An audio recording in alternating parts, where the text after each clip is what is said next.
புத்தாண்டு எல்லாம் ரொம்ப அழகாக அற்புதமாக சவுதி அரசாங்கத்தில் தனியார் நிறுவனங்கள் தான் இந்த விஷயத்தில் ஒரு விஷயத்தை பதிவு பண்ணலான்னு இருக்கேன். இஸ்லாமிய பெருமக்கள் வந்து பெயர் வைக்கிறாங்க, பெயர் பிள்ளைகளுக்கு பெயர் வைக்கிறாங்கல்ல, அந்த பெயர்களில் வந்து அரபி பெயர்கள் வைக்கிறாங்க. பட் அந்த அரபி பெயர் உச்சரிப்புகளை சரியாக செய்யாததன் காரணமாக பெயர்களுடைய அர்த்தங்கள் மாறி போயிடும். இப்போ என்ன மாதிரி பேர் வைக்கலாம் அப்படின்னு சொன்னால் நபிமார்கள் பேர்கள் வைக்கலாம். இந்த மாதிரி அப்துல்லாஹ், அப்துல் ரஹ்மான் அப்துல்லா ஈசா அலைஹிஸ்ஸலாம் பிடித்தமான பேர் அப்துல்லாஹ், அப்துல் ரஹ்மான். அது மாதிரி பேர்களுக்கு ஆரிஃப் என்ற பேர், அந்த ஆரிஃப் ஆரிஃப் கூட்டம் ஞானின்னு அர்த்தம். அது செல்லமாக கூப்பிட்றேன் ஆரி அப்படின்னு கூப்பிட்டாங்க, பிறந்த மேனியாக இருக்குன்னு அர்த்தம். அந்த மாதிரி ஆயிஷா, ஆயிஷான்னு பேர் இருக்குது. ஆயிஷா அருமையான அற்புதமான பேர், வாழ்க்கை கரசி அர்த்தம், நல்ல நீண்ட காலம் ஆடும்.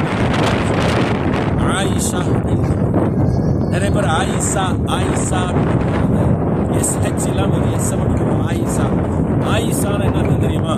மாதத்தீட்டு நின்ற ஒரு பெண்ணுக்கு சொல்லுவாங்க. 55 வயசுக்கு மேலே 60 வயசுக்கு மேலே பெண்களுக்கு வந்து மாதத்தீட்டு நின்றும் அவங்களுக்கு தான் ஆயிஷா அப்படின்ற அர்த்தமாக. பெயர்களை சரியாக ஹனீஃப் அப்படின்ற பெயர் வந்து ஆண் குழந்தைகளுக்கு ஹனீஃப் என்ற பெயர், பெண் குழந்தைகளுக்கு ஹனீஃபா ஹனீஃபா அப்படி சொல்லுவாங்க.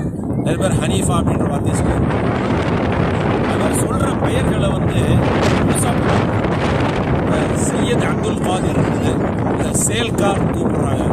முகமது அப்துல் காதிர் மவுல்கார்னு கூப்பிடுறாங்க. இதெல்லாம் எந்த அர்த்தத்தில் ஆகுதுன்னு தெரியல.